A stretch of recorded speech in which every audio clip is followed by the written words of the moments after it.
Hi, and welcome to the RootToCISO podcast. It's me, Chris Rides. I'm going to be your host, and I'm going to be chatting to seasoned Chief Information Security Officers about their career journeys. We're going to be unencrypting their real-life stories and searching for the hidden keys to help you fast-track your cybersecurity career. Larry, really good friend of mine, Larry Whiteside Jr. I've known for a long time. So excited to have him on this RootToCISO podcast and learn all about his journey. It's one of these things where you know somebody for so long, and I probably know a fair amount about your journey, but I know that I'm going to learn a load more from this because we don't just get a chance to just chat about it, right? Right. So I love this. Please give everybody an introduction, let them know all the things they need to know about you.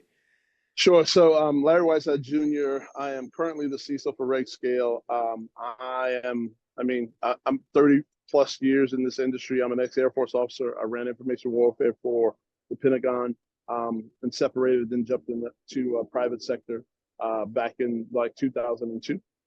It's been a fun journey. I've been a CISO in more industries than I can count. At this point, I've been a 7-time CISO.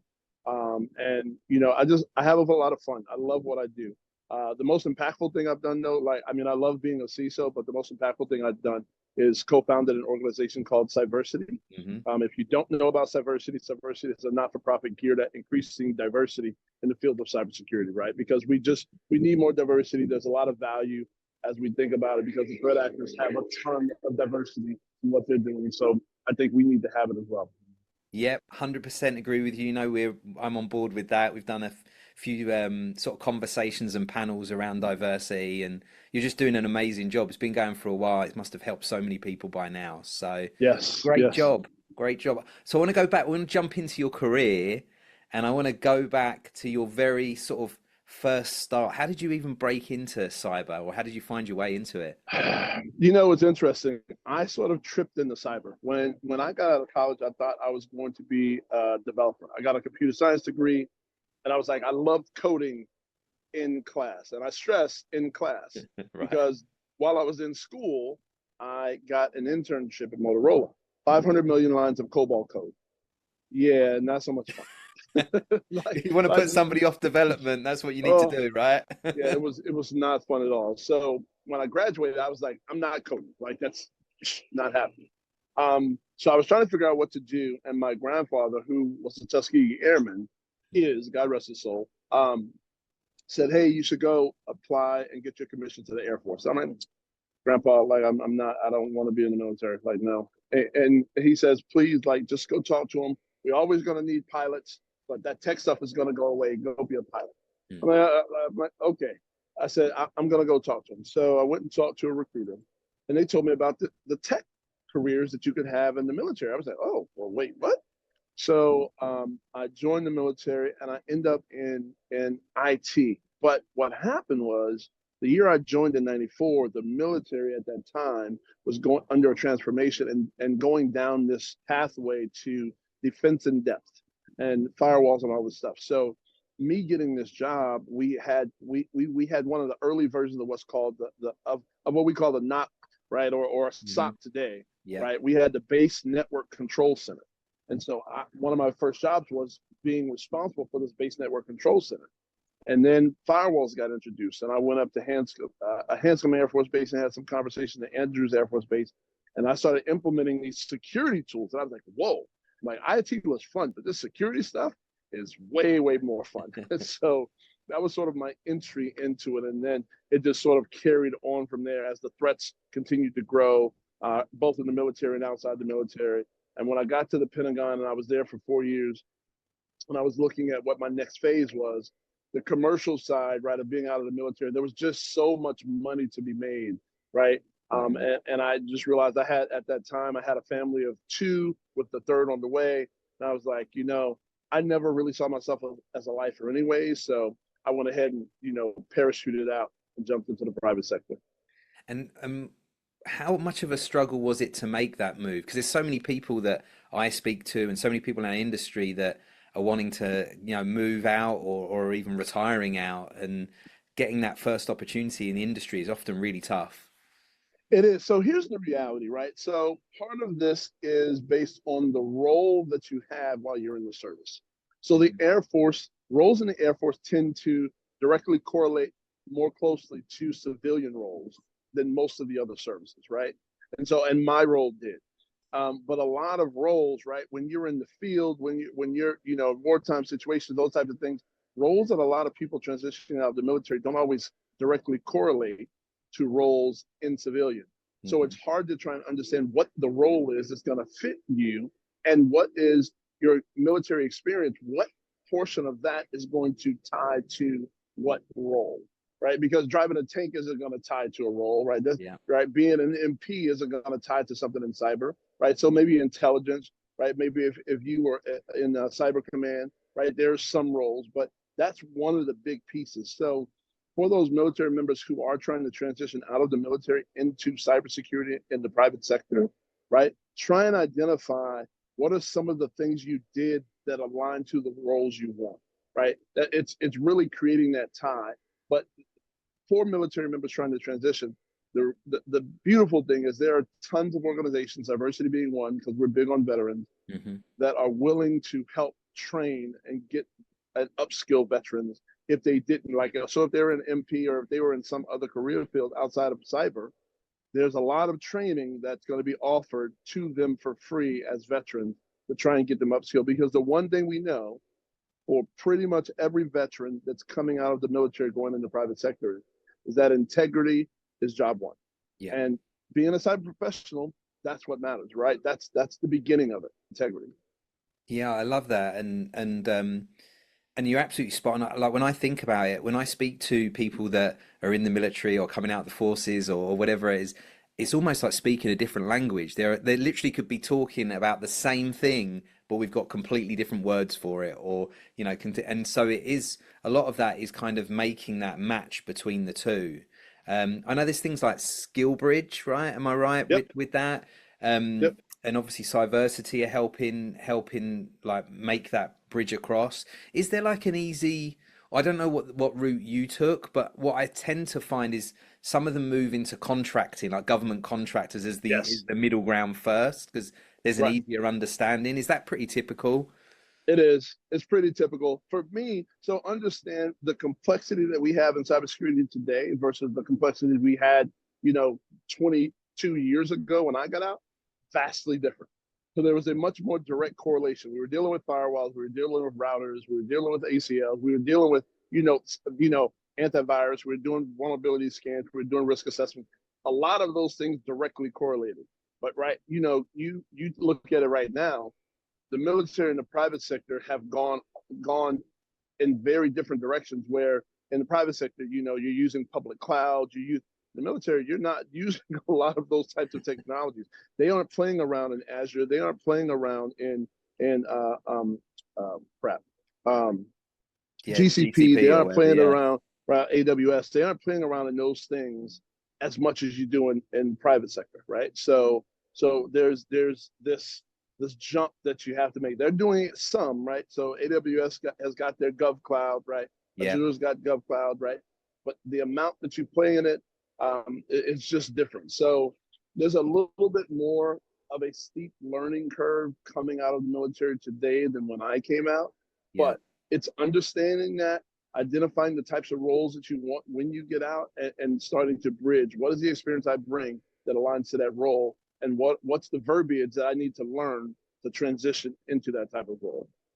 Right, love that. Yeah, I think that's the key. I think for a lot of people is just understanding, and that's part of what this is, right? It's giving Right, tips to people. We call it route to CISO, but we're not talking to just people that are going to be right, about to become a CISOs. We want right. people that are coming into the industry at all of these different levels. Now, were you and were you have you achieved a leadership role before coming out of I coming out did. of the So military? I was an officer, right? So as Right. an officer, and back then, right? So as a captain, I had a large team of people that reported into me. So when I came out, and it's interesting because I went into almost an individual contributor role, and then began having people report to me. right? Not long after that, right? Just because I had leadership, right? Coming out as an officer, I had all of these different things and capabilities. But from a private sector standpoint, they wanted to see how I was going to transition in Hmm. and operate. Yeah, yeah, because I think when, like, you're not only are a natural leader, but you're a trained leader and you've got the experience as well. Kind of makes sense for them to gradually give you that. I do Right. think that there is some struggles, and actually, I spoke to somebody else that had come out of the Air Force, and we were talking about the struggles of being a leader and being a leader of potentially a lot of people, and then moving across and having to go back to an individual contributor role. Um, and that is the most common thing we see, right? So it's a lot It of people feel is. like it's just them. Oh, why am I not going into another leadership position? But that seems more common. It is. It is. And I'll tell you, going into an IC role is such a different motion, right? Because going into an individual contributor mode, when you've had a large staff underneath you, there's so much more on your plate. You don't even realize it, but there's so much more on your plate because there's nobody else doing anything for you, right? Right. You aren't, giving tasks and delegating things to other people. No, it's all you. Everything that comes across, everything that comes via email, everything that comes on is on your plate. And there's nobody to hand smaller plates off to. And you're like, oh, so getting to an area of being able to prioritize what's important, what's not, creating buckets, right? It becomes way more important. But I will tell you, it actually gives you perspective of what some of your staff may have gone through when you were a leader, especially on the private sector side, right? It gives you more insight into, okay, right, when you're asking for things for a deadline, and as a leader, helping you to recognize the importance of making them understand what's important and what's not important.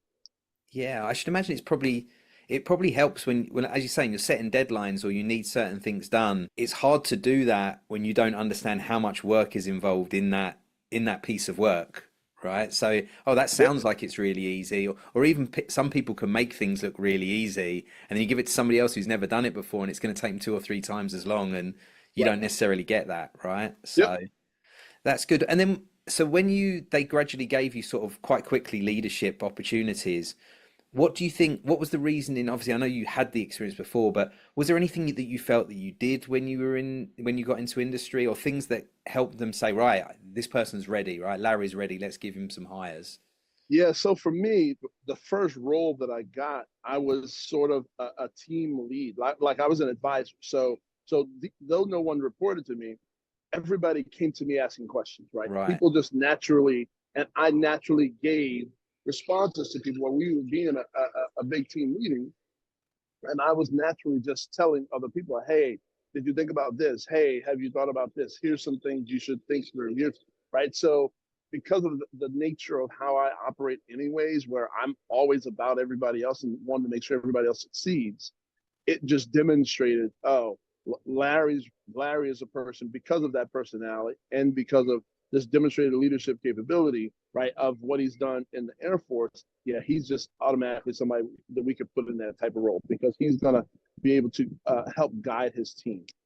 Yeah, I love that. I think being approachable and that almost I've spoken about this before as well, but my old company had like an act as if, and if Oh, you want to be a team leader, act like you're a team leader. That doesn't mean bossing people around. It means being the right. person that you can turn to and That's and it. help people. And once you start just offering help, and a couple of people helped, and other people see you do that, and they see the benefits of it, they automatically start looking at you like a mentor or a leader, and you don't need the title to be one, right? It's amazing to me how many individual contributors think just because they do their job extremely well that they should become a manager. Right? Yes. They just think I do my job extremely well, so why am I not being promoted to be a leader? And it's like, that's not really how you define and build a leader, right? Hmm.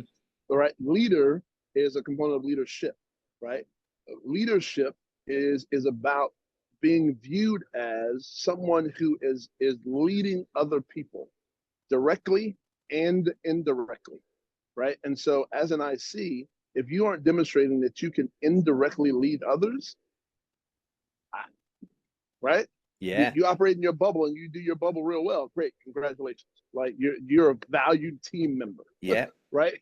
But outside of that, if others aren't looking at you and coming to you as their go-to person, right, because you help them solve problems as well, right? And that's one of the biggest gaps that most individual contributors do not get is the value of making yourself available and approachable to others and being a resource to them, right? Even if they don't report to you, just by being a good team member, right? So through being a good team member, people will weed out who that go-to person is. And a lot of times, right, in my SOCs, that's how we've identified, right? Okay, we're going to make them a team lead, right? We're going to make them a team lead because that's the person who's made themselves available, and that's who everybody started to flock and go towards. Yeah, yeah, I love that, and I think that occurs in every industry as well. Because if you think about it, like I'm in recruitment. Recruitment's actually closer aligned to sales than HR. A lot of people Right. don't realize that, Yeah. and the number of times you see like the number one recruiter in the office is automatically pushed towards being a team leader or a manager, when in fact they're a super selfish salesperson and they've not helped. Everybody has respect for them. Everybody thinks they've done amazingly well and maybe wants to copy or part of what they do, but that doesn't necessarily make them a great leader or a great manager, and a lot of companies fall foul of that. Yep. Yep. And honestly, sometimes leadership thinks that the best performer wants that leadership role, and Hmm. they don't always. A lot of people thrive. Hey, no. I don't want to lead anybody. I love what I do. I'm great at it. I just want to stay in this lane, Yeah. and that's okay. Yeah, yeah. That this. Well, we're talking about this podcast. It's called Root to CISO, but I think we should also recognize there's a whole lot of other routes to other places you might go. Right? You might hear this and hear people talking about and be thinking, actually, I don't want to be a CISO, and that's fine too, right? Yeah, listen, we can get to that piece because I get so many people. I probably get somewhere between 5 to 10 people a week asking me, how do I become a CISO? I want to be a CISO, right? I'm looking for a CISO role, right? Right. And my first question is always why? Yep. What like why? And people have never thought about that. When I ask them why, probably 20% of the people have actually can answer the question without going, right? Yep. like, wait. So I want $1 million, and I can tell you why right away, right? Like if there's something I want, Yeah. I can tell you why I want it. Yeah. So for people to say I want to be a CISO, and then when I ask why, to go, it actually shocks me. I mean, it did shock me in the beginning. It doesn't really shock me anymore, but Right. it happens a lot. It happens an actual whole hell of a lot. I feel some people feel it's like almost a pressure on their shoulders, right? If they're moving up their career and they don't become a CISO, then they haven't achieved the ultimate point in their career. And in fact, like I'm sure there are people that get there, they get the CISO position, they're like, what have I done? I don't even enjoy this part of the job, right? And then they step back and become a security architect and stay hands-on or whatever, Right. whatever they might do. It's I think maybe sometimes it's that outside pressure of feeling like I need to become a CISO, I need to get that title. Well, I'm going to tell you honestly. Here's what I'm gathering from a number of people, and I've talked to hundreds, if not thousands, of people about this topic. A lot of people look at the CISO role as this glamorous role, Hmm. right? CISO, because CISOs get treated a certain way based on where they go and by the VCs and all these different things. So, Yeah. oh, they're the CISO, right? Oh God, right? The salespeople, oh, he's the CISO, he or she's the CISO. So people look at this role in a glamorous light and think that that's the top of the mountain. I want to be on the top of the mountain. Hmm. I want to be treated like a rock star. I want to be right. So I want to get to the top of the mountain, right? And I'm like, yeah, are you sure about that? Right. And so that's why I asked the why. And so because and then I'll go to, well, do you love being technical? Right? Do you love being technical? Well, oh yeah, God, yeah, I like being hands-on. I like then you don't want to be a CISO, Right. right? Because I can tell you as a CISO, I have not been hands-on in almost 2 full decades. Right? I like it's just the reality of what it is. I Yeah. haven't configured a firewall or done, like I haven't sat down. Now, because I'm a nerd, I've kept up with trends. Right. I can speak at a certain depth because I need to understand what my technical teams are speaking to me. But I would not even come close to considering myself technical. I'm not writing Python's code, Python script. I'm not doing any of that. Yeah. I'm not doing it. Right. There's a percentage of CISOs who do, but they do that in their free time because that's what they love to do. Yeah. In your day to day, in the 18 hours a day that you have to have this hat on, Right. right? It's not happening. And you cannot believe how many people go, oh, like they hadn't even thought about that. They're like, maybe I'm like, yeah, be a chief architect. Yeah. Right? Like there are so many other roles that report to the CISO that have just as much clout and authority and visibility and all these different things, and that are at the top of the food chain in that respective area. Yeah. That you can do and love it because that aspect of technical depth you love.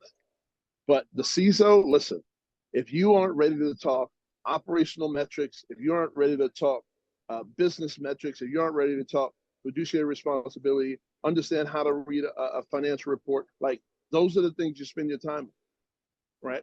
So if you're not ready to do those things and willing to find joy in those things, I'm not sure the CISO role is the one you want. Yeah. It's a long day when you're doing work you don't enjoy doing. Long Oh, day. yes. I tell people this all the time. It is. So when I talk to people about getting into this field, right? So you've probably seen most people trying to enter security are going into, I want to be a pen tester, I want to be a SOC analyst, Yeah. right? That's it. They pivot real hard towards these deeply technical things. And I get referred to, so running Cybersecurity and mentoring people, I get dozens of people reaching out to me through other connections. Hey, such and such, I should reach out to you. I'm trying to enter the field. I'm studying for it. I'm trying to career transition or whatever. And and the statements I make to all of them are, listen, the first thing you need to find is how wide this field is, and in that breadth of this field, from deeply technical to not deeply technical, what is the space that you are most passionate about, right? Yeah. And then I help define what I mean by passionate. And I say it is the area that you find that you realize. I said it's like binging a show on Netflix. You get into a show, and next thing you know, you're like, did I just spend 8 damn hours watching a show? Right? Yeah. You don't realize it because you were so into it, right?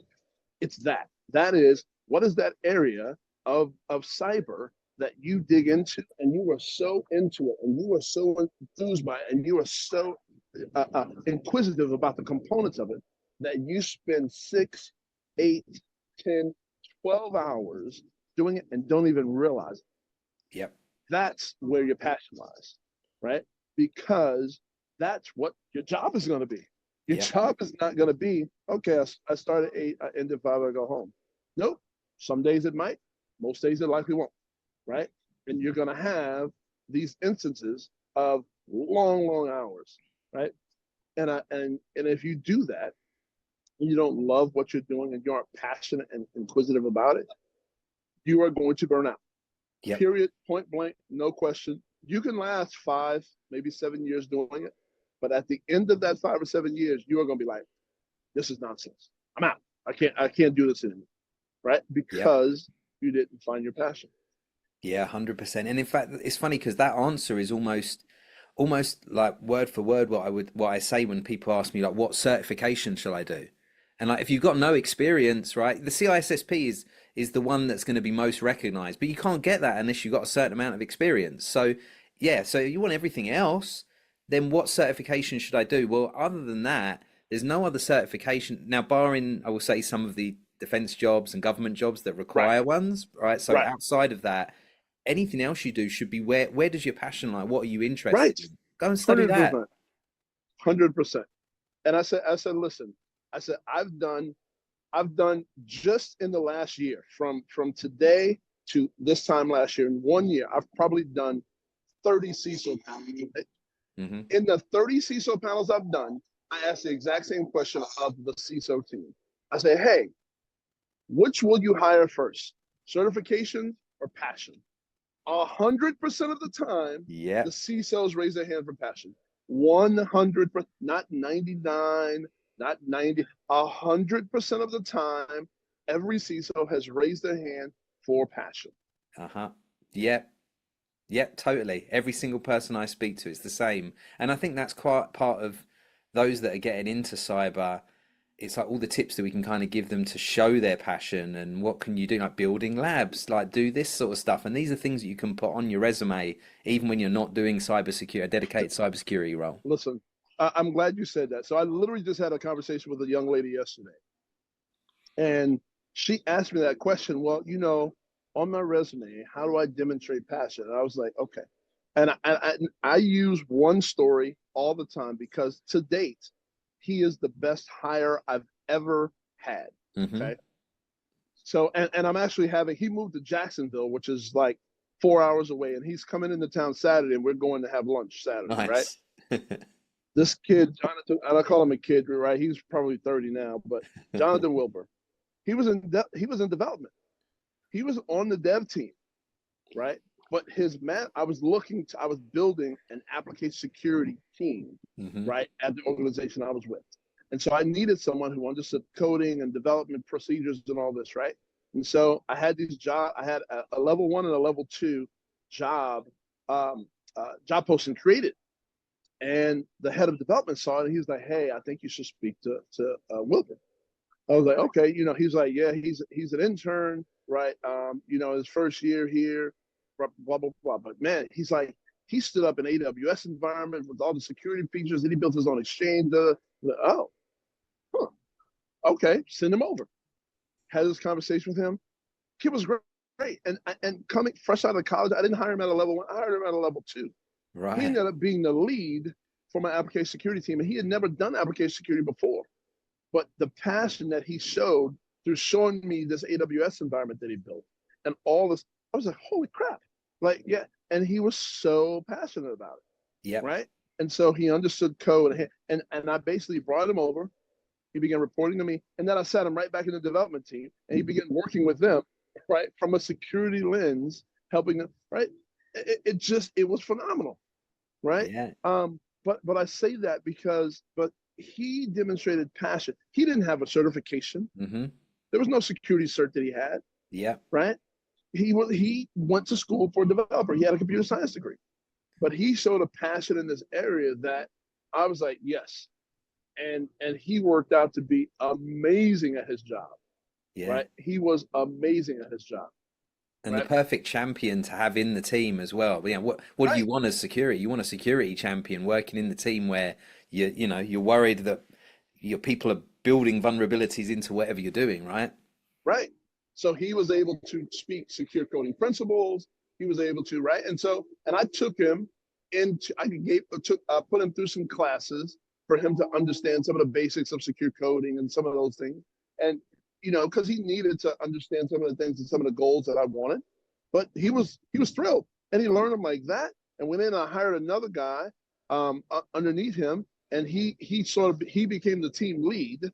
So he led the initiatives and everything. They both reported to me, but he was the lead on Hmm. day-to-day activities and everything else. Worked out phenomenally. Yeah. Worked out phenomenally. Yeah, You that's know, amazing. We one of our earliest placements was DirecTV, which is now owned by AT&T, and they wanted somebody minimum 2 years experience, and I ended up having somebody who was a fresh grad. I'm trying to think, they might have had a master's, but they had no commercial experience, but they'd done internships, done 3 or 4 internships, and they'd worked really hard to find an internship within the security realm, and then they'd had their own lab. And I put them forward and just said, look, this is a bit sort of left field for what you're looking for, but really, this person's great, and I really recommend you have a conversation with them, because if you add up these internships and think about them as commercial experience, then they're not far off what you're looking for. And so they had a conversation, went really well, hired him. And I remember speaking to the manager like 7 years after we placed him yeah, there, And he'd still said that exactly like you were just saying, the best person they'd ever recruited, just Right. passionate. He'd moved Right. throughout the business. He was a manager at that point, and they just said he's like been amazing, and like they wouldn't hesitate to go back and look again at somebody where they put the passion first over some of the levels of Yes. experience they needed. So 100%. we need to see more of that for sure. I agree Um, with that. so moving on to your career, and Yeah. Yeah. like you've been a multi-time CISO. When did you get that first opportunity? When did you really get the title for, or I shouldn't Yeah. say the title, I should probably say the position, because you don't, not everybody gives out a CISO title, even when you're doing Yeah. the So CISO job. so it's interesting, right? So the first position, the first CISO position was actually I'd been out a year, so I went to work as like my first job when I got out. I was like a consultant, so to speak, Mhm. Yeah. and and then they that's where I got ended up getting some management experience. So then I left that, and I went to get it was a government job. It was on a government contract, and Hmm. I was reporting to the CIO. And to your point, I didn't have the CISO title. I got I was the head of cybersecurity, Yep. right? So that's when I got the first one. And it was interesting because it was a nuclear naval agency, which was very interesting because of the things I got to learn about nuclear submarines and all this other stuff. Hmm. And that's where I got into the SIM market. That was in 2003. Right, SIMs weren't even a huge thing at that point, and so I got into the SIM market with ArcSight and Net Forensics and a couple of others, and it was really interesting, but it was fun. But back then, the head of cyber was a very technical role. Like Hmm. seriously, it was a very technical role, and all the things I was doing was very technical, and I had a very small team, right? But it was the next one. So when I got my first actual titled CISO role, right, was in 2005, and it was interesting because I was hired as a deputy CISO, and 6 months later the CISO actually got terminated, and I got promoted, right? Right. But that was my first time actually having to understand business acumen, right? Right. Like, and that changed the whole game for me. That right there was a launching pad for me to be like, okay, I need to understand the business of what we're doing and not just be this technical guru, right? Around cybersecurity, around the technology of cybersecurity. That one was because when I got hired as a deputy, I had some business acumen, right? Having Yeah. been a consultant and so forth. But I was still deeply technical, Hmm. right? I was still deeply technical when I stepped into the CISO role, right? And I was like, oh, right? I wasn't having any technical conversations at that point, right? I was talking about, well, how are we going to mitigate things, right? Here's a risk that was identified, right? Or how are we going to mitigate this? We found this vulnerabilities. How are we going to fix this? We've got, this issues in our DRBCP program, right? How are we going to so that became a whole new world for me to be dealing with that aspect of it and have this team that was passing off my technical problems to. Yeah, I tell you what, we're definitely going to come back to the business thing because that's been a running theme throughout. And we'll talk about the attribute stuff. I know that I Yeah, asked you that question, and business has consistently always come up on that. But something you were just saying there sort of sparked a thought with me. Um, when you were brought in as a deputy CISO, because I feel like there's a lot of people that they kind of are managers or directors, and then they automatically think, right, my next step is a CISO, right? Not many people seem to think about that deputy CISO and BISO positions. Were you kind of brought in thinking that you were going to be the next CISO, or what yeah. drove you for that? So what really drove me for that was the size of the company, right? I had Uh-huh. never worked in a company that big before. Right. And so it was a big global company, 100 different countries around the globe. And so the scope of that. And so, and I saw this question in the question you sent over, that Yeah. whole take a step back to step forward. And I Yeah. want to address that because it's Mm. actually a challenge that many executives have, Yep. right? Even me, like I can be 100% honest. I've had people offer me BSO roles before that paid more money than the CISO role I was in, right? Yep. And I was like, yeah, you know what I mean? Um, you really have to humble yourself to do it. Hmm. You like seriously, you have to humble yourself. And I will be honest that I probably missed out on learning things by taking a role like that I could have learned through it Right. versus a fire, right? Well, I could have learned in a much easier fashion than being in the fire of some of the things that I've dealt with in my CISO career, right? So Yep. I tell people all the time, and I just had a friend who's been a CISO for years take a step back to be a deputy CISO at a financial, right? Hmm. And I applauded him. I applauded both the CISO for hiring him, because sometimes as a CISO, to hire another CISO to come in as the deputy can be challenging, because you're like, are they going to take my job? Yeah, you're looking Right. over the shoulder like this, right? Right, right, right. But then also for the CISO who takes the deputy role, to humble yourself and to be able to take a step back and say, listen, I don't need to own it all. I'm willing to take a step back because this is a learning opportunity. And so I tell people all the time, be open to that. Do not think that. So first, as a CISO, if you've got a deputy CISO role and you think there's someone perfect for it, even though they're in a CISO role, do not be afraid to ask them, Hmm. right? Do not be afraid to approach them about it, right? Because I actually had a friend who took a recent CISO role, and I didn't realize he was hiring a deputy. He never brought it to me. I would have absolutely went to be the deputy because the organization is so unique, right? And so because I, having had the opportunity that I passed on before, I now recognize how to be humble and recognize that if someone were to ask me over the right situation, I would humble myself to do it, because I'm more open now than I was at that time previously when it happened. But it's tough. It's very, very, very tough to put yourself and say, I've been on the top of the mountain, and now I've got to go back a rung down the mountain to go somewhere else. And like, but I applaud people who do it, and I wish more people did it. Yeah, I think, well, sometimes we talked about being a chief architect and a CISO and maybe moving back to chief architect. There are chief architects in some businesses that earn considerably more money than CISOs in other businesses. And like you say, you can be a CISO at one business and you can not only learn more and earn more in a much larger business where you might be a deputy CISO or a BISO. In fact, it tends to be the bigger businesses that have those positions Yep, open, right?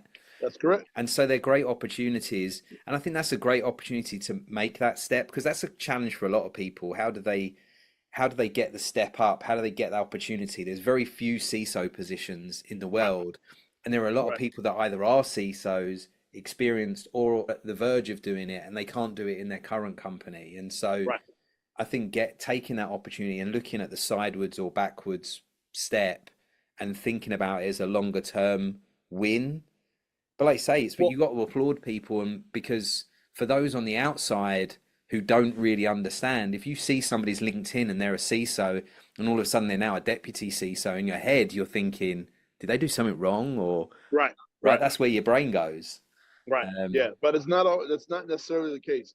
I will right. also say, for some people who are in a certain size company Hmm. who are looking for the CISO role, a lot of times they make the mistake of thinking, I got to go to another company that just like this one, same Yeah. size or bigger, to get it.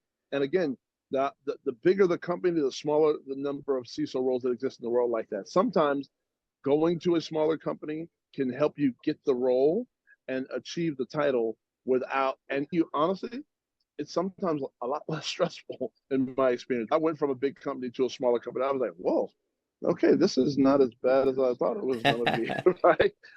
So it's really just, I think being humble, from an executive standpoint, period, I think is something that is valuable for everybody's career.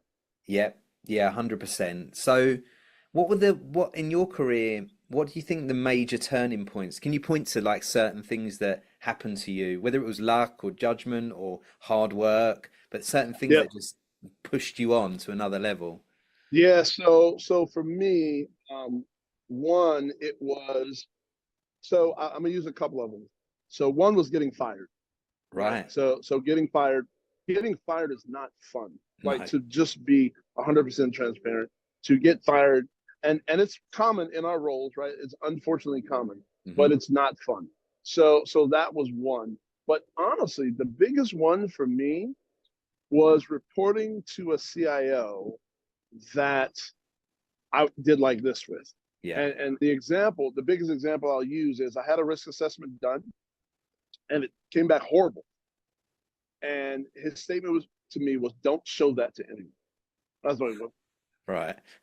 "Wait, what?"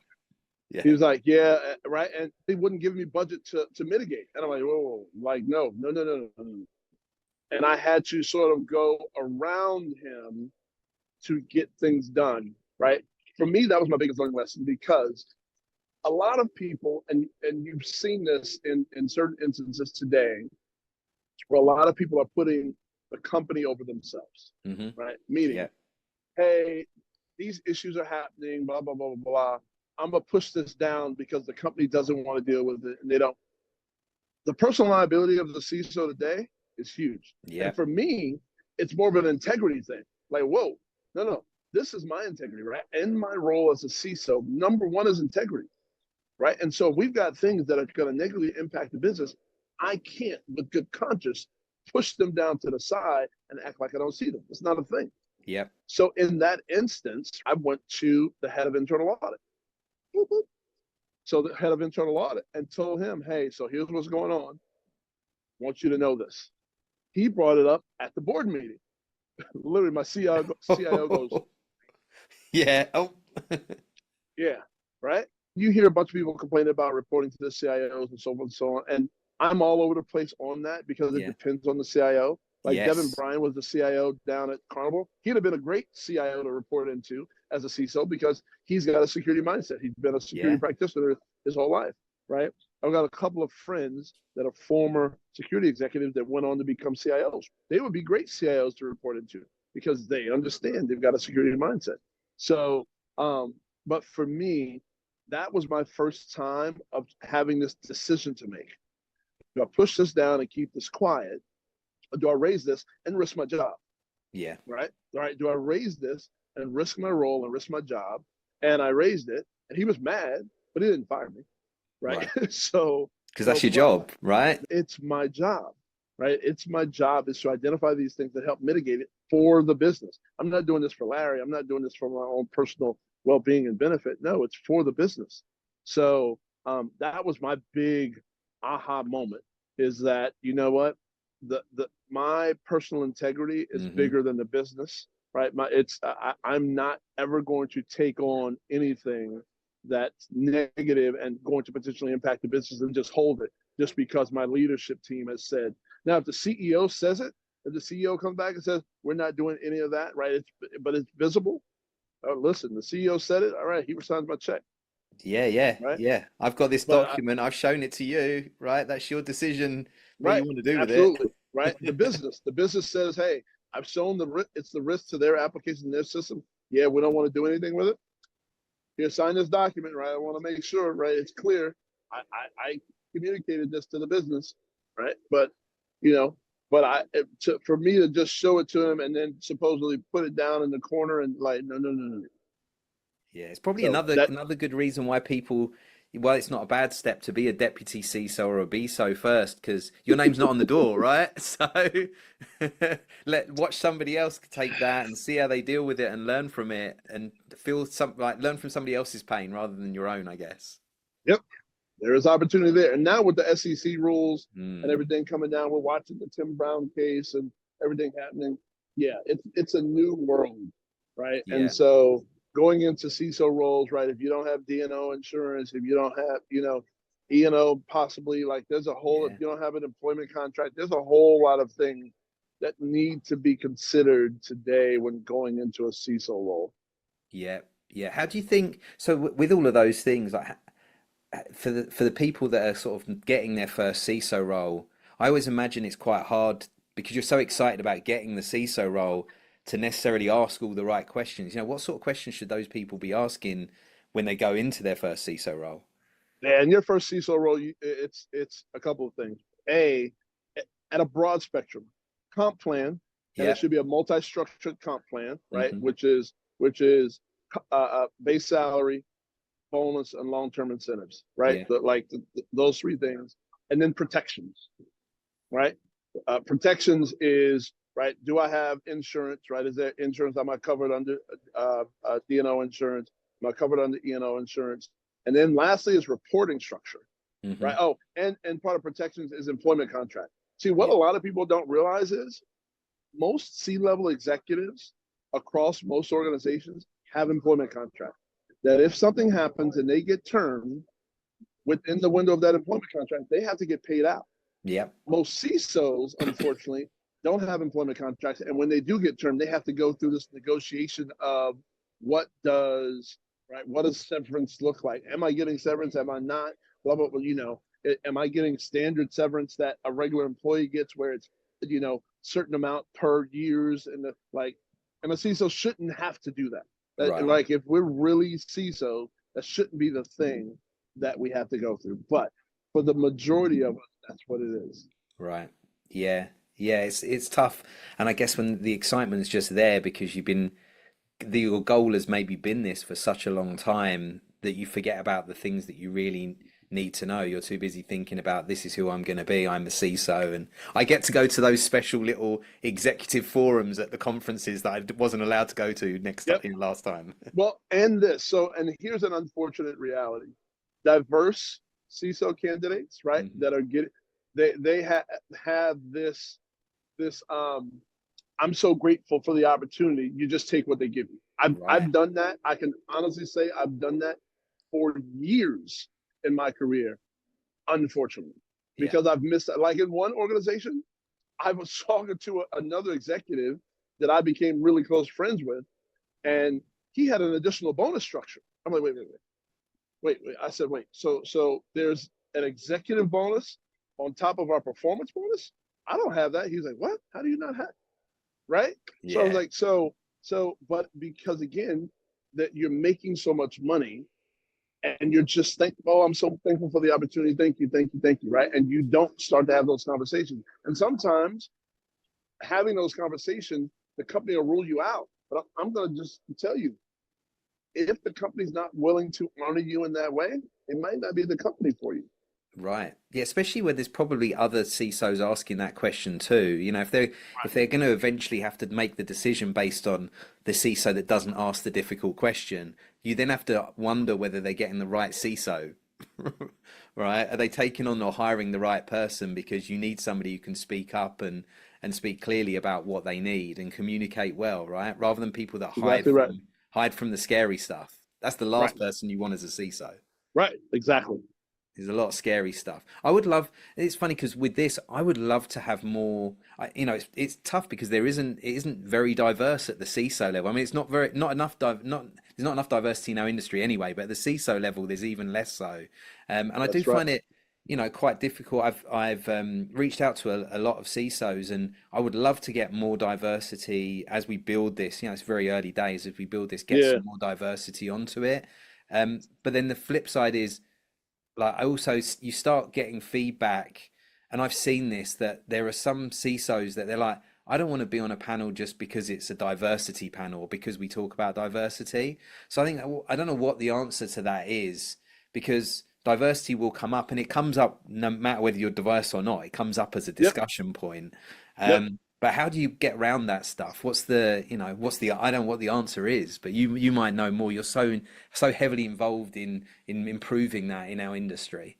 Yeah. So honestly, you're always going to talk about diversity, but go find diverse people to talk about another topic, right? And just make diversity one of the questions, right? At the end of the day, the reason people say I don't want to be on a panel just for diversity is because that's why we've gotten asked for a lot of panels. Yes. Oh, we've got a diversity panel. Hey, Larry, can you be on it? Well, yes, this will be my 999th panel on diversity, right? Because I'm a diverse CISO, right? And so women CISOs that I know feel the same way, right? So with that, invite diverse CISOs to general panels about cyber topics. And then on that panel, if you want to bring up diversity as a topic, great. They will gladly talk about it. Yeah. Because the deal is if people are constantly being asked to do diversity panels, they begin to feel like that's the only value that they have to these conference entities. Yes. Yeah. And that's then doing them a disservice, Hmm. right? And doing the audience a disservice, because people who come to conferences don't want to just see diverse people talking about diversity. Yeah. Diverse people can talk about a number of different things, right? You know me, I talk about everything under the sun in this Yeah. field, right? So with that, if people in the audience aren't seeing diverse people talking about all of these different topics, how do they know that diverse people are capable of doing? Yeah. Yeah, I love that. Because when I think about this, like, I want to have as many diverse CISOs talking on here as possible. And if I look at like female CISOs, there's not many of them out there. I have a 4-year-old daughter. I want her to be able to hear CISOs talking about their career and what they did and how they came through the career. I don't want to spend ages talking about. Yeah, diversity will always be part of the conversation, but I'm not going to be focusing on diversity. I'm going to focus on them as a person in the same way Right. as I speak to you as a person, or the other people I've spoken to on here. What was your career? How did it work? Because, Right. diversity might come into that conversation. It might not even, Right. right? But it's probably going to So be I can, applicable to so many people. I got you. I know everybody. I've got a number of female CISOs and ex CISOs who have retired and transitioned into board roles and VC partner roles and everything else that I can definitely point you to and connect you with. I'd love that. And that might be a really interesting sort of spin on it as well, to see people that have maybe retired out of the CISO role and what they're doing next. Because Yep. there's probably, I mean, I'm sure there'll be CISOs that will be wanting to listen to this and watch this and be like, oh, wow, is that what they're doing? In fact, I even can think of CISOs now that they're like, how do I get on these advisory boards? Right? What's the next step? And how do Yep. I get involved in all these different things? So there's so many other aspects. It's not once you get to CISO, you've made it and you're done. Right. No. Nope. There's life after CISO too. Right, exactly, exactly. So Yep. talking about CISOs or even just other people that have inspired you, like, are there sort of people that you would say, like, I would love to hear about who are the people that had a biggest impact in your career, and or even people that you see doing an amazing job out there that you want to tell me about, because I want to hear about what they're doing and what makes them stand out from the crowd. Yeah. So there are a few people in my career that I've really, really, really looked up to, right? Because they've just continued to exude excellence. And I'll give you three. And Yeah, for me, honestly, um, they are all black men, right? And yeah, because so this whole um, to be it, you need to see it thing is real, right? yeah, So because sometimes you don't know how high the ceiling is, right? Until you see somebody higher than where what you thought it was. yeah, yeah, So for me, I'll first start with Devin Bryant, right? So everybody probably knows Devin. He's a well-known guy, and he's one of my co-founders of Cybersecurity. But when I look at Devin and I think about what he's achieved, right? When after first becoming the CISO of ADP, and then watching him continue to strive and grow and just get bigger and better roles over and over again, just like it, for me it was empowering because it shows what's possible. It hmm, shows, like, what, there's no limit to a man of color who is a CISO and what they potentially want to do, right? um Another one is, and actually I'm gonna give you two here that are doing separate things. So uh-huh, one, Anthony Johnson. So AJ, right? yeah, AJ going from being a multi-time CISO to starting his own tech company, right? And coming up with this idea, right, to use open source intelligence to build this thing is literally probably one of the most genius things I've ever seen, because he went about it in a way, and what he's done in 3 years is beyond anything that I could have imagined when he first told me about this idea, right? And so watching him grow, watching him continue to strive and build this organization into what it is today, has continued to inspire me to what's possible. The other one, similar but on the flip side, is Julian Waits. So Julian Waits is almost like a father figure to me, even though he's not that much older than me. He's like maybe 5 or 6 years older than hmm, me, but he's who I go to a lot for guidance, right? Career decisions and that type of thing, because he's been a serial entrepreneur, and watching him be a serial entrepreneur, and lead companies, be the CEO of a company, but then humble himself to go and be right, the government lead of another one, and take that company, and then humble himself again to go to another place, but then also show something that I consider the most loyal thing I've ever seen, where he left an opportunity at a company that he had to lead it because his friend is one of his best friends on the planet asked him to come over to his company and help him grow it. And he took a step back and took an IC role, right? Right, to go help Yeah. build this other company, right? And I was like, wow, right? Like seriously, like to go do that and have that commitment to your friend. It showed me something of what's possible, of what like, you know what? Okay, got it, right? But I've always been about others, trying to help others, but him showing that and making that pivot in his own career and actually Yeah. turning down other roles being offered to him, like no, I'm here for him, right? And until he tells me otherwise, I'm here for him, Yeah. It's right? almost like a career sacrifice to do the right thing, To do right? the right thing. Yeah. Right. And then the last one is Corey. So Corey Thomas is the CEO of Rapid7. Hmm. And he's the only man of color leading a publicly traded cybersecurity company. Wow. Right. And to hear his journey to get there, and to your comment of taking a step backwards to go forwards, he came on to we have a diverse CISO group that we meet every other month.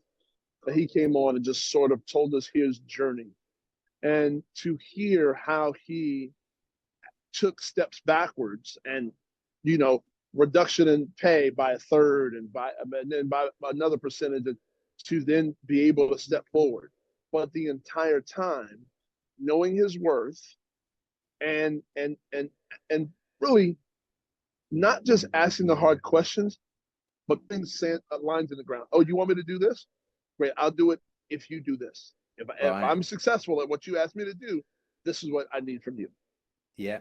And I was like and I've spoken to Corey like number of times over the years, and talked to him and gone to him for counsel and advice, and to hear his career journey again, and to think about, right, what he asked of his spouse, and what, like, he inspires me. He really, really, really and truly inspires me. And I think he'd inspire anybody if they heard some of the things he did, moving across country from a huge house into a 900 square foot apartment, right? And then having a child. Like, he just did some amazing things. And he continues to run Rapid7 in a way, and they've got a culture that continues to shine and continues to have good people. And so I'm very proud to be able to call Corey a friend, and Julian and Devin and AJ. Yeah, I love that. And like you're talking about the people so passionately, like you can't help but think like I need to get to know these people, and I've met some of them already. I'm Yeah. lucky in that respect, but I would love to get to know them even better. And I think that's probably like and I don't know, I think it's probably a nice lead into the attributes question that we asked. And I don't know, how are you doing for time? Because I know we're a little bit I'm over. Are good. you Yeah, I'm okay? good. Yeah. Good stuff. So I sent you like, and you answered me super quick. In fact, not only did you answer me, but you did a video on it, and I asked you about the top three attributes for a CISO. And I've gone out and I've asked over 500 CISOs that question. Like, what are the attributes, the top three attributes that you think you need to be a successful CISO? And so I've had literally hundreds of replies. So I can't believe how many replies I've actually had, and I'm collating all of that, and I'm going to create a nice top 10, and there's certainly a lot of consistency in what I'm seeing. But I would love to know what those top three are that you think make the difference. And if you can lead into some of those people that you know are doing a great job, there's some amazing attributes you talked about when you were talking about them even. Yeah. So when it comes to being a great CISO, right? So lead by example, Hmm. right? Like you have to demonstrate what you expect from your team, right? Like, period, right? Be a great communicator, right? You have to be able to communicate up and down, right?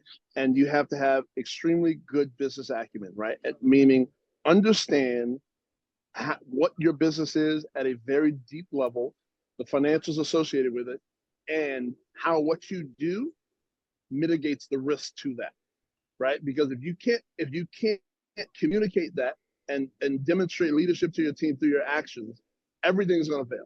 Yeah. Your team's not going to know how to support you, right? You're not going to be able to translate the things that your team are doing to create success in a cyber program. So if you're getting 10, 20, $50 million for your cyber budget, you can't justify it because you're not communicating how what you and your team are doing every day helps the business's bottom line. And all of that is driven through communication. Yeah, yeah, I love that. Well, you know, it, but I have "action is eloquence" tattooed on me from it's a William Shakespeare quote, and I'm such a believer in that. That communication is so important, but if you just talk about it and you don't actually turn that into an action, and people don't see that, Right. then you know that's what you're going to get judged by, what you actually do, not just what you say. So yeah, Right. 100%. I think the importance of being able to communicate those things and then actually follow through and do them are key to get anybody to follow you. And if you're in a leadership position like a CISO position, that's what you need to be doing. That's right. Yeah. That's right. So I think I've just like a couple of questions just to sort of end off with. Shoot. The first one would be if you were going back to early career Larry and asking him and giving him one piece of advice, just one, what would that piece of advice be? Um, um, honestly, it would be don't be afraid to ask the hard questions. Right. Right. So again, I go back to this aspect of being so thankful for roles that you don't ask the hard questions up Hmm. front about the roles. Ask it about salary packages, ask it about reporting structures, asking about all of the expectations, all of these different things that I would have asked about earlier. I would have asked for more money, right? There's a lot of things that I would have done, right? Just from if I would have had more confidence in myself, right? If I'd have trusted myself, my instincts more, and not been in this thankful servitude type mindset, just because I come from an underprivileged background. Hmm. Just, oh, I'm so thankful for this, and I think I left a lot on the table over the years. Yeah.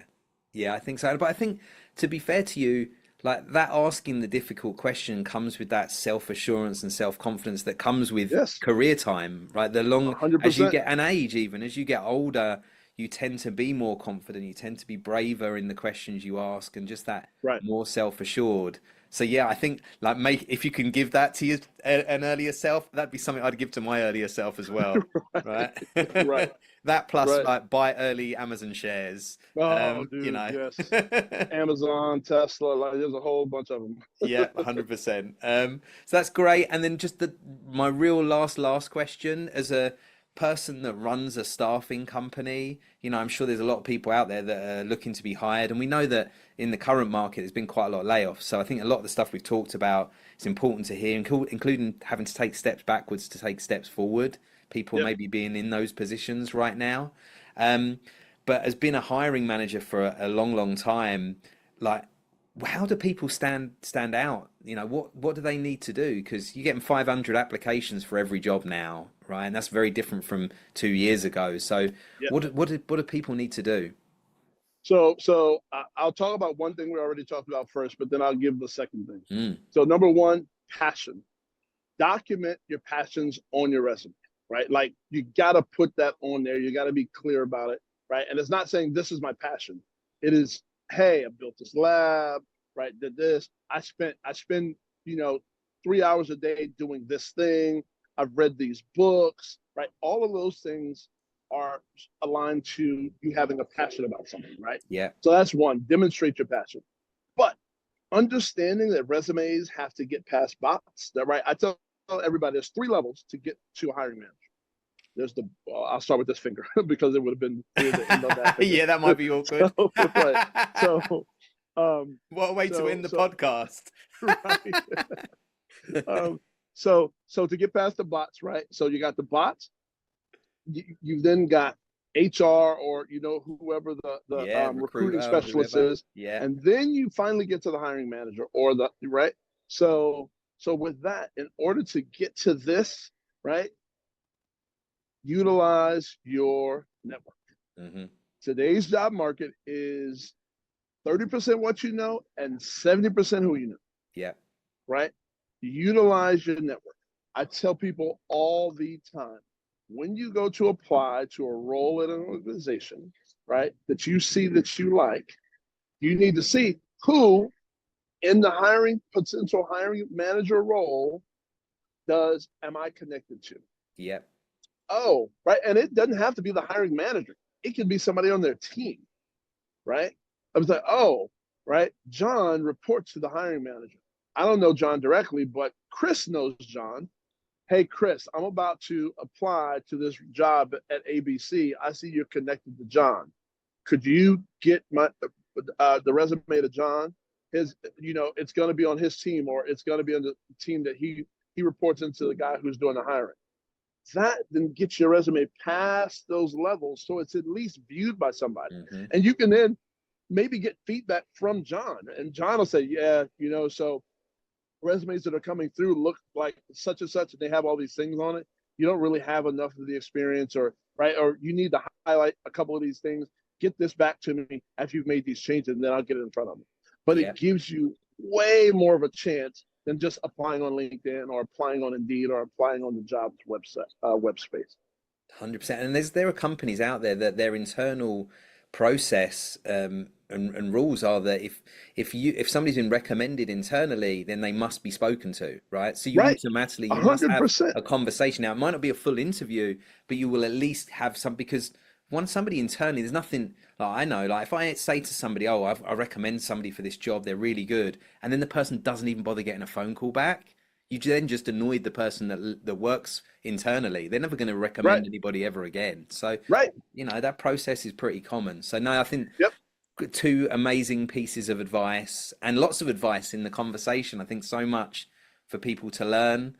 I can't wait to see you in literally a couple of weeks' time. I guess by the time I get this edited and out, I don't know whether we'll get it out before RSA or not, but I will see you at RSA anyway, mate. I'm looking forward to it. For sure. Me too, bro. Good stuff. Lovely conversation, mate. And I'd look forward to seeing you soon. Thanks, bro. Look forward to seeing you. Thank you for listening to the RootToCISO podcast. If there's something you really want me to ask on the next episode, or if you're a CISO who wants to inspire the next generation, please reach out. I'll leave a URL to my LinkedIn profile, and make sure you connect and message me there. We're always looking for feedback, so please don't forget to like, comment, and subscribe wherever you get your podcasts.